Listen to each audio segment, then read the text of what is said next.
Rain streaked down the glass of Harrington Tower, blurring the Manhattan skyline. Inside the penthouse, gold chandeliers glowed over polished marble, the air thick with the sound of a string quartet and the clink of champagne glasses. On the service floor below, Elena Marquez tightened the knot of her catering apron. 24, exhausted and running on to little sleep. She'd taken this job to cover her father's mounting hospital bills. She avoided mirrors these days. They had a way of reminding her she wasn't who she'd planned to be. What, no? One here knew she had once been a rising piano prodigy. At 16, she was preparing for international competitions. At 17, her father's stroke had ended it all.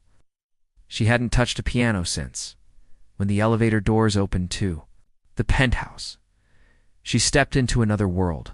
Laughter, diamonds, tailored suits. She kept her head down, serving champagne until a voice stopped her. "You there?" said Victor Harrington, tall, silver-haired, his smile as sharp as his cufflinks. "What's your name, Lena, sir?" His gaze slid to the grand piano, gleaming in the center of the room. "Can you play?" She hesitated. Not really." "Perfect," he said loudly, turning to the guests. "Ladies and gentlemen, we're about to enjoy an impromptu performance from our newest server." A ripple of laughter moved through the crowd. Elena's stomach dropped. The catering manager was watching. Refusing wasn't an option. Her steps to the piano felt heavier than they should. She sat staring at the keys.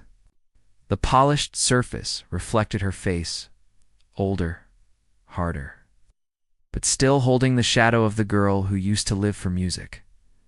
Behind her, Victor's voice carried, "We're all waiting, Elena." She placed her fingers on the keys. Asterisk the room. Was still the only sound, the faint hiss of rain against the tall windows. Elena's fingers hovered over the keys, not yet pressing down in her mind. She was far from this penthouse, back in a cramped Queen's living room, 10 years old, playing scales while her father sipped coffee and corrected her tempo. Slower, he'd say. Make every note mean something. She hadn't played in years. But if Victor wanted to see her stumble, she wasn't going to give him that satisfaction. She pressed a single key, a clear ringing note, another. Followed, then another. The melody took shape. Chopin's Nocturne in C-sharp minor. Soft, slow, aching. The smirks in the crowd faded. Conversations died. Guests leaned forward, drawn in by the unexpected beauty. Her shoulders loosened as the music carried her. She wasn't performing for them. She was speaking to her father. To the girl she had been, to the dream she'd buried. Victor shifted. In his chair, he had been expecting clumsy mistakes. Instead, each note was precise, deliberate, and Elena was just beginning. Her left hand deepened the bass, her right hand traced shimmering runs. The sound filled the penthouse, warm and haunting. For the first time that night, no one moved. Asterisk the Nocturne's soft opening began to change. Elena's touch grew stronger, each chord carrying more weight, each run more daring.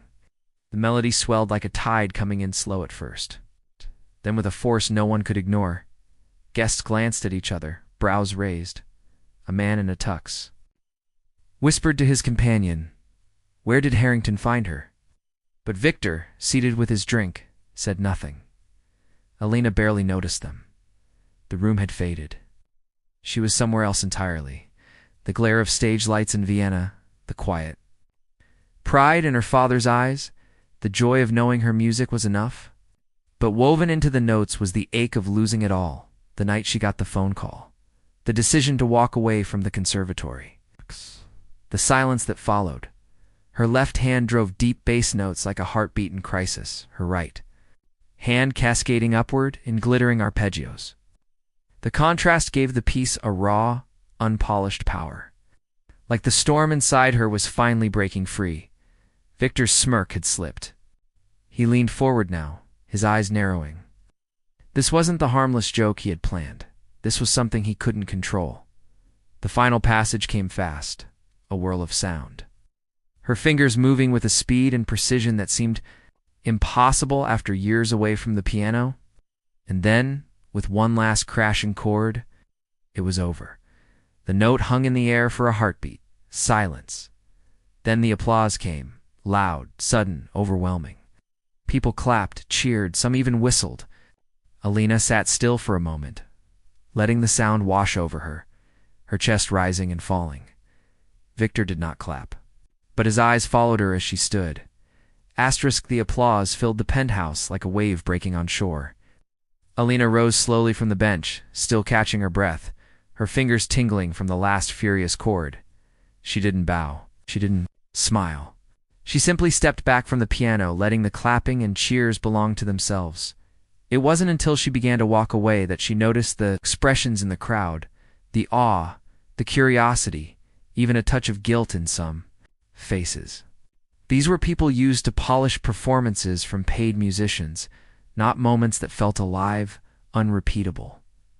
Near the center of the room, Victor Harrington remained seated. His drink was untouched. Smug amusement from earlier had been replaced by something harder to read, a faint tightness around the mouth, a cool calculation in the eyes.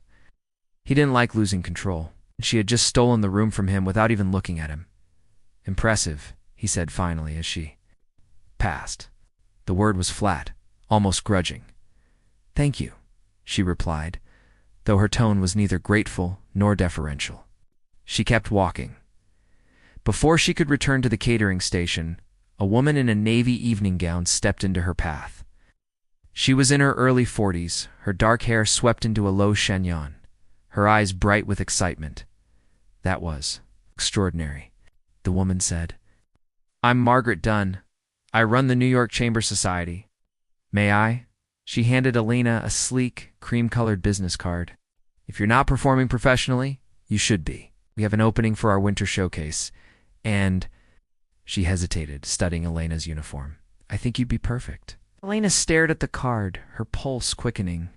It had been years since anyone had spoken to her as if she belonged on a stage. From across the room, Victor was watching. She could feel it. The weight of his gaze, the faint edge of a man unused to being overshadowed at his own party. She slipped the card into her pocket, murmured her thanks, and returned to work, tray in hand. But inside, something was different. A door she thought was sealed forever had been cracked open, and the light coming through was impossible to ignore much later. When the last guests were gone and the staff were packing up, she took the card. Out again. The embossed letters gleamed in the low light. Margaret Dunn, Artistic Director. Beneath it, a phone number. Her father's words came back to her from years ago, last time she'd played for him.